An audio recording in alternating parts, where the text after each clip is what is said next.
For those of you who are into coincidences, I've got some major coincidences to report.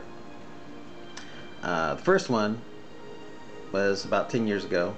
I was a driving instructor and I was listening to a, I wouldn't call it song because there was no lyrics in it, but it was called Sunshine with Rain by, I believe, Joseph Farah, I think.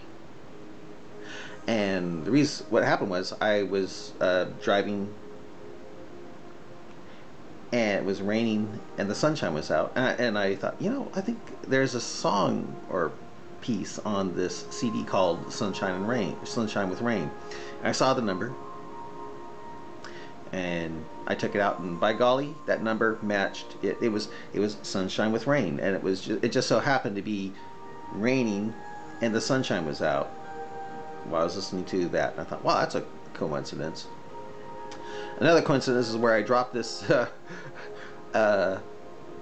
empty water bottle, bottle of water, and it bounced up and landed on the head with the cap. The cap was on. It bounced up and landed right on, straight up, and didn't fall over. Just bounced up, flipped around, and boom, right on top. I thought, whoa, that's a coincidence.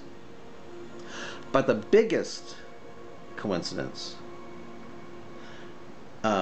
happened when I was a long-distance trucker. I was driving through Kansas on a lonely stretch of road, and I was listening to a book on tape, a novel on tape, or actually more like a novel on CD. It was called The Unnamed, about a guy who had to keep on walking, ends up walking around all over America. And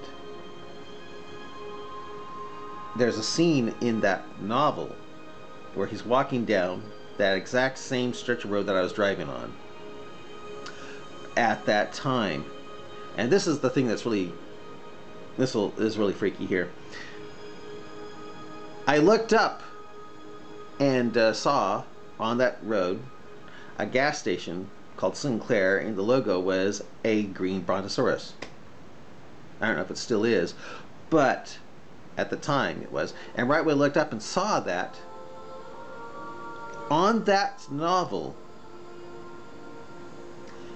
being read at that exact same time was that exact same gas station with the logo. I look up, I see the logo, and then it's suddenly being described on that CD. And I think, what are the odds? The Bible says God's working all things to the glory and counsel of His will. That means if God planned it, that I would look up and see that logo, that exact same gas station, that exact same stretch of road as described in that novel at that exact same time, that means God had me going to the bathroom at such and such a times, having the stop lights working at such and such intersections at that time and stuff, or even before, having me sleeping with this, getting same calls and stuff going that way, then have it designed where I would be going here to pick up a load to go over here,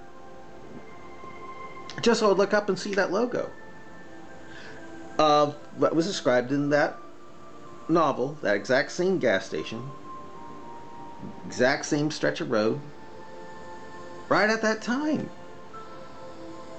Which proves to me that we really are living in a matrix. The Twilight Zone. Now, this is the stuff that would be that was being made fun of in Hitchhiker's Guide to the Galaxy as far as coincidences go. You know what I mean? And it really seemed to nail it to me that God really is working all things to the glory and counsel of His will. To have it timed that perfectly, So, yeah, because why would I be listening to that tape and to be on that kind of road at such and such a time just to hear just to see that logo of the green brontosaurus from Sinclair, that's the exact same one. It's like the guy who wrote the novel knew about it and knew that it would be there at such and such a time, but you know, he didn't. So it was timed, you know. So anyway, I'd let you think over it and try to come up with an explanation for it. You know, if there was no God involved for that. But